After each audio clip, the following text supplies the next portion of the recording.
سورہ آل عمران آیت نمبر 179. نحمده ونصلي على رسوله الكريم. اما بعد فاعوذ بالله من الشيطان الرجيم. بسم الله الرحمن الرحيم. ما كان الله ليذر المؤمنين على ما أنتم عليه حتى يميز الخبيث من الطيب وما كان الله ليطلعكم على الغيب ولكن الله يجتبي من رسله من يشاء فآمنوا بالله ورسله وإن تؤمنوا وتتقوا فلكم أجر عظيم. لفظی ترجمہ ما نافیہ ہے، اس کا معنی آئے گا نہیں. کان اللہ، کانا کونن مصدر سے ماضی کا صیغہ ہے. اللہ کی یہ شان نہیں، ما کان اللہ، اللہ کی یہ شان نہیں. لیذرا، یذرا یہ وزر مصدر سے مضارع واحد مذکر غائب کا صیغہ ہے. یہ اصل میں یوذر تھا، یوذر. لیذرا کے چھوڑ دے. اب اس سے یہ فعل جو ہے اسے پاسٹ ٹینس نہیں آتا، صرف امر اور پریزنٹ ٹینس آتے ہیں. المومنین اہل ایمان کو، علی ما اس چیز پر، انتم تم، علیہ اس پر، یعنی جس چیز پر تم ہو یا جس حال میں تم ہو، حتی یہاں تک. یمیزا، یمیزا یہ میزن مصدر سے مضارع کا صیغہ ہے واحد مذکر غائب. الگ کرنا. الفصل بین المتشابہات، یعنی ملی جلی چیزوں کے درمیان جدائی ڈالنا، یہ تمیز کہلاتا ہے. الخبیث یہ خبث اور خباثۃ مصدر، اس سے یہ صفت مشبہ ہے. ہر گندی، ناپاک اور خسیس گھٹیا چیز کو خبیث کہتے ہیں. خواہ جو ہے اس کی گندگی محسوس ہو رہی ہو یا عقل سے سمجھی جا رہی ہو، تو اس لحاظ سے باطل عقائد جو ہیں یا قبیح گندے افعال وہ بھی اس میں داخل ہیں. من الطیب، طاب یطیب طیبا، یہ بھی صفت مشبہ ہے. ہر پاک اور صاف چیز کو طیب کہتے ہیں. انسانوں میں طیب وہ ہے جو جہالت، فسق اور بدعمالیوں کی گندگیوں سے پاک ہو اور اچھے اخلاق اور اعمال سے آراستہ ہو. وما کان اللہ، اور اللہ کی شان نہیں ہے، لیطلعکم، یہ اطلاع سے، یعنی اطلاع مصدر ہے، اسے یہ واحد مذکر غائب کا صیغہ ہے. تم ضمیر جمع مذکر غائب ہے. لیطلعکم، تمہیں اطلاع دے دے، تمہیں انفارم کرے، تم کو آگاہ کرے، واقف کرے، علی الغیب، غیب کی باتوں پر. غیب جو ہے، غیب جو بندوں سے پوشیدہ ہے، وہ امور جو انسان کے حس یعنی حواس خمسہ جو ہے اور عقل جو ہے اس سے ماوراء ہو. حواس خمسہ کی اپروچ وہاں تک نہ ہو اور عقل کی اپروچ وہاں تک نہ ہو، اور وحی انبیاء کے بغیر ان کا علم نہ ہو سکے. یعنی انبیاء کو عالم الغیب اللہ جو ہے وہ بتا دیتا ہے، خبر دیتا ہے اپنے نبیوں کو، اور انبیاء پھر اللہ کے بندوں تک وہ باتیں پہنچاتے ہیں. تو پیغمبروں کی خبر دینے کے بغیر اسے کوئی آگاہ نہ ہو سکے، وہ غیب کہلاتی ہیں. تو قرآن کریم میں غیب کا لفظ جو ہے صرف معرفہ آیا، الغیب کے ساتھ آیا. یہاں پر ما کان اللہ لیطلعکم علی الغیب کے معنی ہے جو چیزیں تم پر ظاہر کرنے کی نہیں اور تمہاری عقل و فہم سے بالا ہیں، ان پر تم کو اطلاع نہیں دے گا. ولیکن اللہ، لیکن اللہ، یجتبی، اجتبا ان مصدر ہے، اس سے یہ مضارع واحد مذکر غائب کا صیغہ ہے. اجتبا معنی جمع کرنا. اصل میں یہ جببت الماء سے نکلا ہے. جببت، میں نے پانی کو تالاب میں جمع کیا، اس لیے تالاب کو جابیہ کہا جاتا ہے. جابیہ تالاب، ہاؤس. تو اجتبا یہ اللہ تبارک و تعالیٰ کا انتخاب ہے، بغیر بندے کی کوشش کے اس کو اور اس کے علم کے اللہ اس کو منتخب کرتا ہے، وہ ساری صفات اس کے اندر پیدا کر کے اپنے لیے مخصوص کرتا ہے، تو یہ نبیوں اور رسولوں کے ساتھ مخصوص ہے۔ من رسول ہی، اپنے رسولوں میں سے من یشاء، مشیت جس سے وہ چاہتا ہے، فآمنوا پس تم ایمان لاؤ باللہ اللہ پر، ورسلہ اور اس کے رسولوں پر، وَإِن تُؤْمِنُوا اگر تم ایمان لاؤ، وَتَتَّقُوا اتقاء سے، تتقوا اتقاء مصدر سے نکلا ہے، اور ڈرتے رہو، تقوی اختیار کرو، فَلَكُمْ تمہارے لیے اجر ثواب ہے، بدلہ ہے عظیم بہت بڑا۔ ان آیات میں بھی حکمت یعنی امتحان کے حکمت کو بیان کیا جا رہا ہے۔ سوال یہ ہوتا ہے اللہ کے لیے آسان تھا کہ ان مشکلات میں، ان آزمائشوں میں ڈالے بغیر، مبتلا کیے بغیر منافقین کے نام بتا دیتے اور آنے والے حالات کے بارے میں بتا دیتے، یہ مشکلات آنے والے ہیں لہٰذا اس طرح ان کے لیے تیاری کرو، اور یہ کامیابیاں ملنے والی ہے اس طرح خوش ہو جاؤ، اور فلاں فلاں مخلص اہل ایمان ہے اور فلاں فلاں منافقین ہیں، آزمائش کی بھٹی میں کیوں ڈالا گیا؟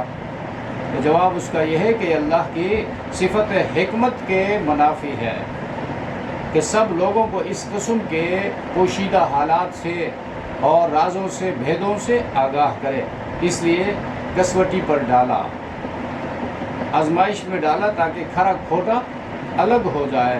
اللہ نے اپنے علم ازلی کے مطابق فیصلہ نہیں کیا، بلکہ ان کو مہلت دی اور ان کو اپنے ارادوں پر چلنے کی آزادی دی، میدان مہیا کیا، عمر ان کو عطا کی گئی اور حواس خمسہ سے ان کو نوازا گیا، پیغمبر کی دعوت ان تک پہنچی، اللہ کی کتاب ان تک پہنچی، اس کے بعد پھر انہوں نے اپنے اختیار سے اس غلط راستے کو اختیار کیا، منتخب کیا، اور جس پہ چل کر وہ جہنم رسید ہو گئے۔ تو ہاں، اپنے یہاں پر فرماتا ہے اپنے رسولوں کا انتخاب کر کے جس قدر غیب کی باتیں، رسول بھی خود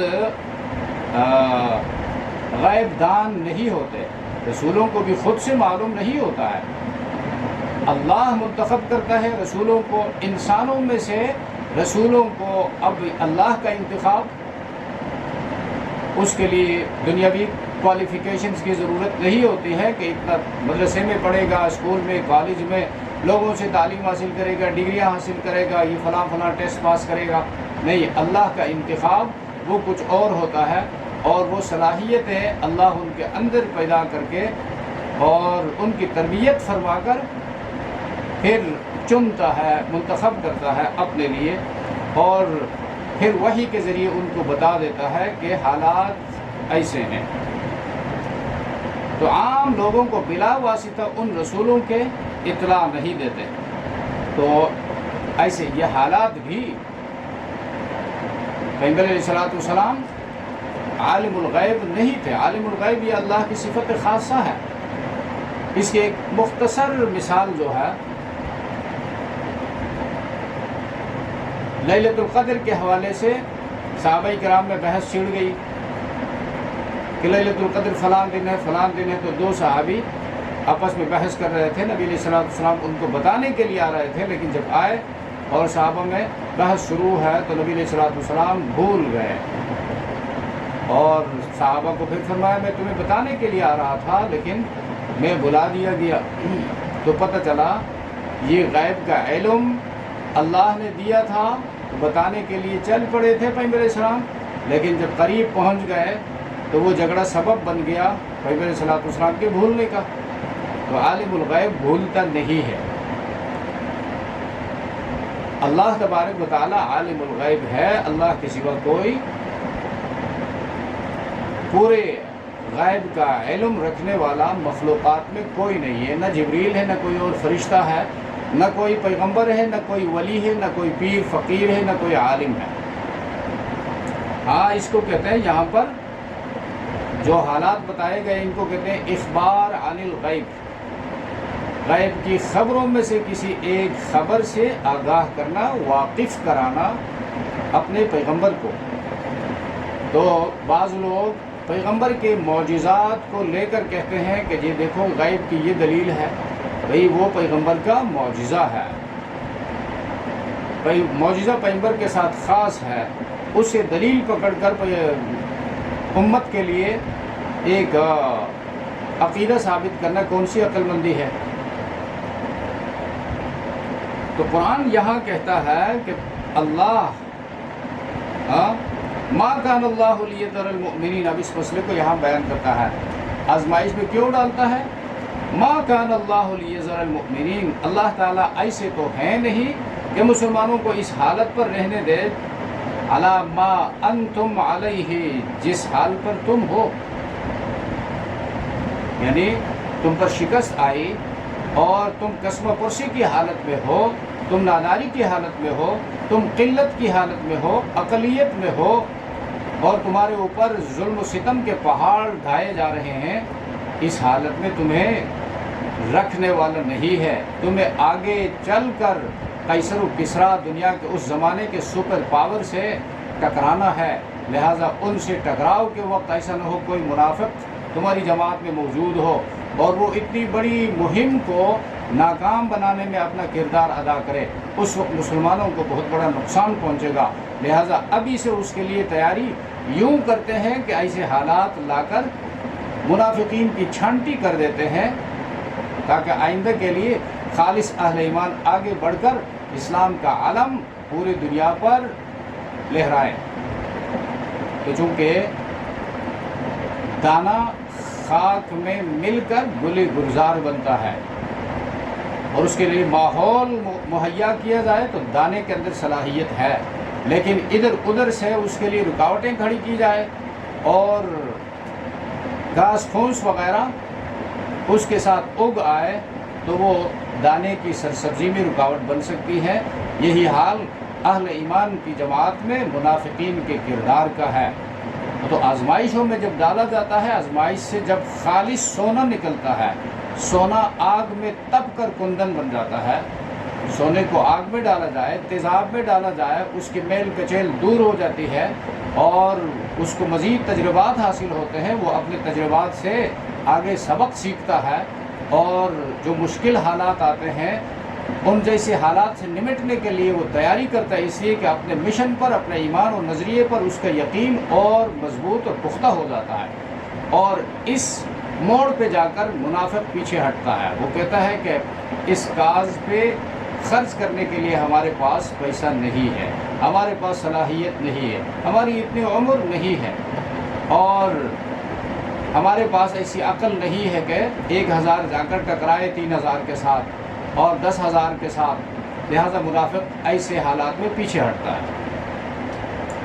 تو اللہ نے فرمایا علم انتم علیہ حتی یمیز الخبیث، یہاں تک کہ اللہ یمیز الخبیث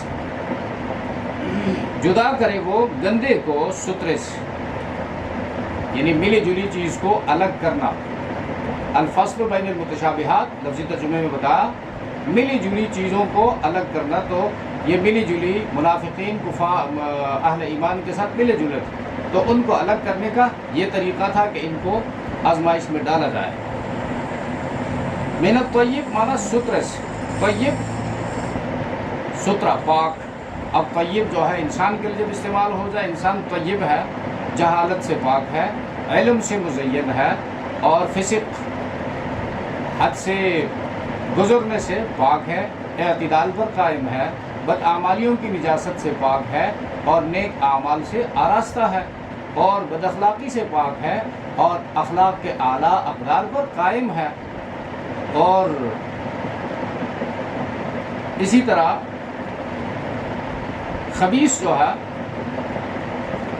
گندگی، کفر کی، شرک کی، رسم و رواج کی، مفادات کی، یہ ساری باطنی گندگیاں ہیں۔ تو طیب وہ اہل ایمان تھے جو خالص، کامل، معتدل اور صاحب ایمان و ایقان والے صحابہ تھے، اور گندے جو تھے وہ منافقین تھے، یہ ملے جلے تھے، اور جس کی وجہ سے احد کی لڑائی میں مسلمان پریشان ہو گئے۔ وما كان الله ليطلعكم على الغیب، اور اللہ تبارک و تعالی،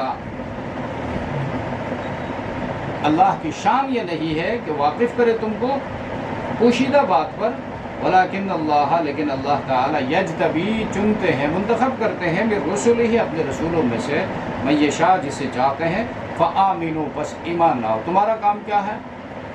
ایمان لاؤ باللہ، اللہ پر، اس کے ساتھ کسی کو شریک مت ٹھہراؤ، نہ ذات میں نہ صفات میں، ورسلہ، اور اس کے رسولوں پر، رسولوں کو مانو ان کی صفات کے ساتھ اور ان کی اطاعت کرو۔ وَإِن تُؤْمِنُوا، اور اگر ایمان لائے تم، وَتَتَّقُوا، اور پرہیزگار رہے، ایمان لائے توحید پر، وَتَتَّقُوا، اور شرک سے بچے رہے، فَلَكُمْ أَجْرٌ عَظِيمٌ، تو تمہارے لیے ثواب ہے بہت بڑا۔ سبحان ربک رب العزت عما یصفون، وسلام علی المرسلین، والحمد للہ رب العالمین، آمین۔